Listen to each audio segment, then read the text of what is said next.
সন্ধ্যা, ঝড়ের হাওয়া, কুঁড়েঘরের ভেতর অন্ধকার। চুলায় হাঁড়ি আছে, কিন্তু ভেতরে কিছু নেই। আর কতদিন এমন চলবে? ঘরে চাল নেই, ডাল নেই, মেয়েটা দুপুর থেকে না খেয়ে আছে। আজ মাঠের মালিক মজুরি দিল না, বলল ফসল কম হয়েছে। তাহলে এখন কি হবে? ধারও তো কেউ দিচ্ছে না। কাল আমি করিম মোল্লার কাছে যাব, তিনি হয়তো কিছু সাহায্য করবেন। কোনায় বসে নিশিতা চুপচাপ সব শুনছে। নিখিল সকাল সকাল বের হয় করিম মোল্লার বাসার উদ্দেশ্যে। যে দেখেন করিম মোল্লা তার বাসার সামনে বসে আছে, পাশে দাঁড়িয়ে আছে তার ছোট ভাই কালু। সে ভয়ে ভয়ে বলল, সালাম কর্তামশাই।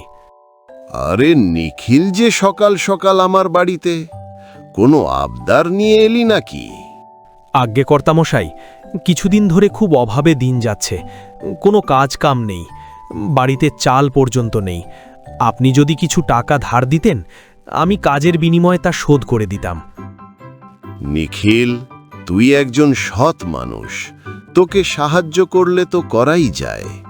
কিন্তু দেখ, গ্রামের অবস্থা খুবই খারাপ, সবার সংসারেই অভাব। আমি কয়েকজনকেই বা সাহায্য করব। তুই এবার অন্য কোথাও থেকে দেখ, এরপরে বিপদে পড়লে না হয় আমি দেখব। ভাই, এত সৎ হয়ে লাভ কি হলো? একটু চালাকি শিখলে আজ এই অবস্থা হতো না। নিখিল সবকিছু শুনেও কিছু বলতে পারল না। সে সেখান থেকে চলে গেল। আজও কি পরিবারের মুখে খাবার তুলে দিতে পারবো না? মেয়েটা কালকে রাতেও কিছু খায়নি। দেখে হরিদাসের দোকানে গিয়ে কিছু পাওয়া যায় কিনা।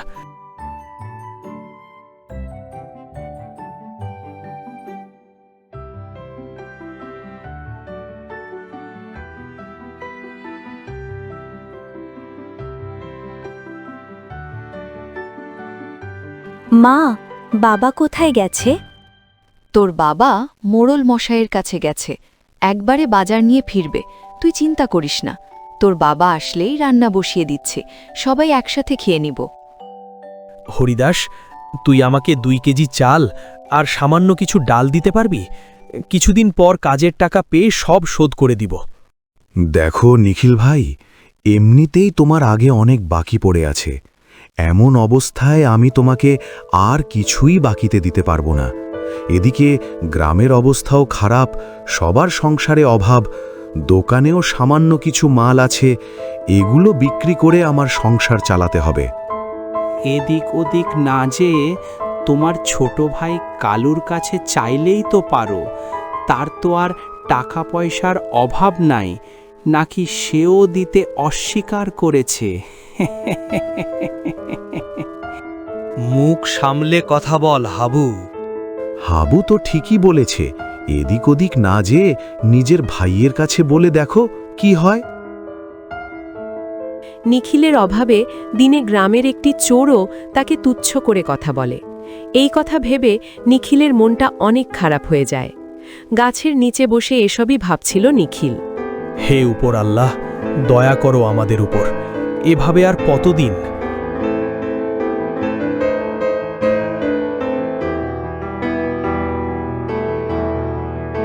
এমনিতেই গ্রামের সব ফসল নষ্ট হয়ে গেছে, আবারও মনে হচ্ছে বৃষ্টি হবে।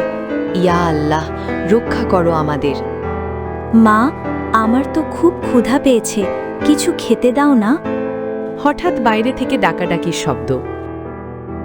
কেউ আছিস?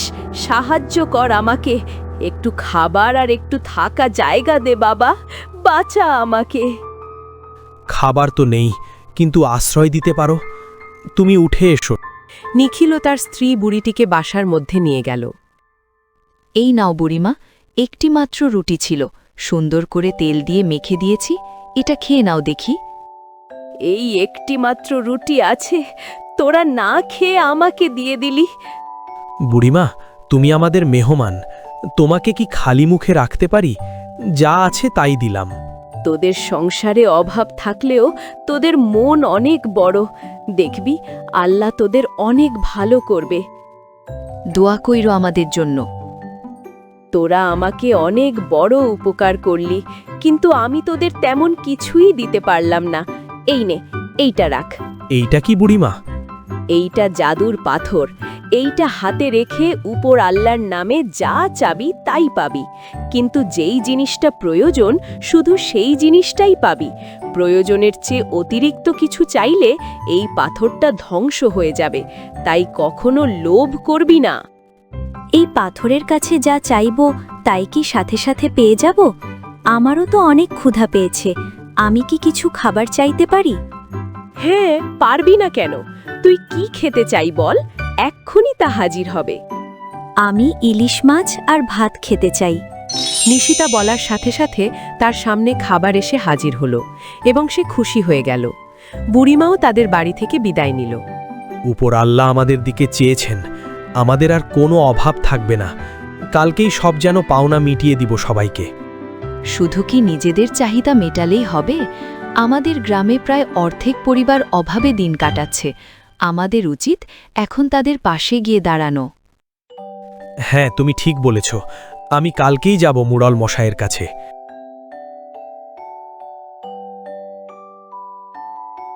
পরের দিন সকালবেলা নিখিল দিয়ে হাজির হলো মোড়ল বাসার সামনে। কি রে নিখিল, সকাল সকাল আমার বাড়িতে? তোকে তো সব জানিয়ে দিলাম, এইবার তোকে সাহায্য করতে পারবো না।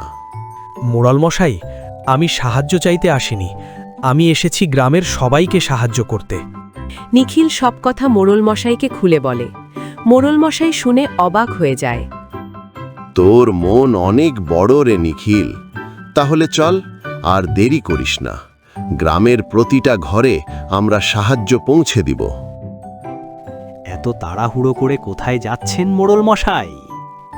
আমরা যাচ্ছি গ্রামের মানুষদের কাছে সাহায্য পৌঁছে দিতে। তুই গেলে আসতে পারিস আমাদের সাথে? সাহায্য পৌঁছে দিতে? কিন্তু আপনাদের কাছেই তো তেমন কিছুই দেখছি না। ও, তোমাদের কাছে তো এখন জাদুর পাথর আছে, এটাতে সাহায্য করবে বুঝি? হ্যাঁ, কিন্তু তুই পাথরের বিষয়ে কিভাবে জানলি? আমি পাশ দিয়ে যাচ্ছিলাম, ভুলবশত আপনাদের সব কথা আমি শুনে ফেলেছি। শুনেছিস? ভালো হয়েছে। এখন চল, আমাদের সাথে যাবি সব পরিবারের মাঝে সাহায্য পৌঁছে দিতে। আরে দাঁড়াও দাঁড়াও, এত তাড়া কিসের? আমার কাছে একটি বুদ্ধি আছে। এই বুদ্ধি কাজে লাগালে মানুষের সাহায্যও হবে আর আমাদেরও অভাব থাকবে না। কি বুদ্ধি? তাড়াতাড়ি বল, আমাদের বেরোতে হবে। আমরা একটা কাজ করতে পারি। আমরা এই পাথরের কাছে অনেক খাবার চাইব এবং সেগুলো কম দামে বিক্রি করব। এতে মানুষের উপকার হবে আর আমাদের অভাব থাকবে না। ছি কালু, ছি, তোর কাছ থেকে এটা আশা করিনি আমরা। মানুষকে সাহায্য করতে যাচ্ছি, তাদের থেকে সাহায্য পেতে নয়। আর দয়া করে তুই এখান থেকে চলে যা। হ্যাঁ নিখিল, তুই ঠিকই বলছিস। কালু, তুই আমাদের চোখের সামনে থেকে চলে যা এক্ষুনি। নিখিল ও মোড়ল মশাই কালুর পাশ কাটিয়ে চলে গেল। আমার মুখের উপরে কথা, এর একটা ব্যবস্থা করতেই হচ্ছে। নিখিল ও মোড়ল মশাই গ্রামের সব মানুষকে এক জায়গায় করে চাল আর ডাল বিলিয়ে দিতে। আজ থেকে আমাদের গ্রামে আর কোনো অভাব থাকবে না, আর এই সব কিছু হয়েছে নিখিলের মাধ্যমে। হাবু, এই হাবু, বাসায় আছিস তুই? আরে কালু ভাই, সকাল সকাল আমার বাড়িতে? দাঁড়াও দাঁড়াও, আসছে এক্ষুনি। তাড়াতাড়ি আয় দেখি, তোর সাথে গোপন কথা আছে। কালু হাবুকে সব কথা খুলে বলল। মাপ করো কাদো ভাই, আমি এই কাজ করতে পারবো না।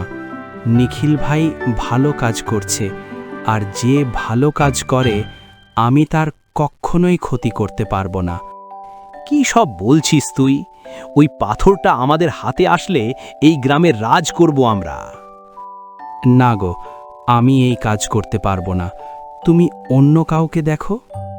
আচ্ছা ঠিক আছে, তোকে করতে হবে না, আমি একাই করব সব। আর ওই পাথরটা যদি আমার হাতে আসে, সবার আগে তোকে শেষ করব। সময় হলে দেখা যাবে, যা ইচ্ছা কর গা। হাবুর কথা শুনে কালু ও রাগে ফুলতে ফুলতে তার পাশ কাটিয়ে চলে গেল। না না, আর দেরি করা যাবে না। এখনই নিখিলদার সাথে সব বলতে হবে, না হলে অনেক বড় ক্ষতি হয়ে যাবে।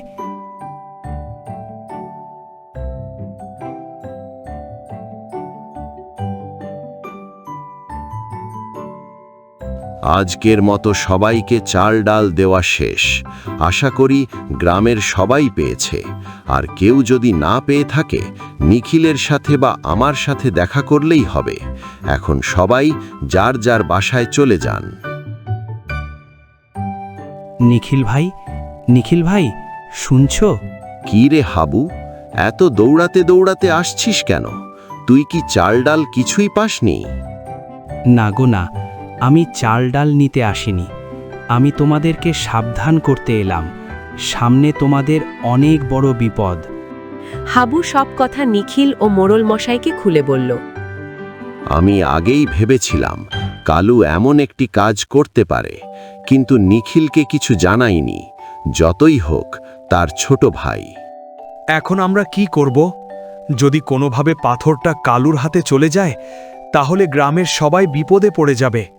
তুই চিন্তা করিস না নিখিল, আজ রাতে এর একটা ব্যবস্থা করব। হাবু, তুইও থাকবি।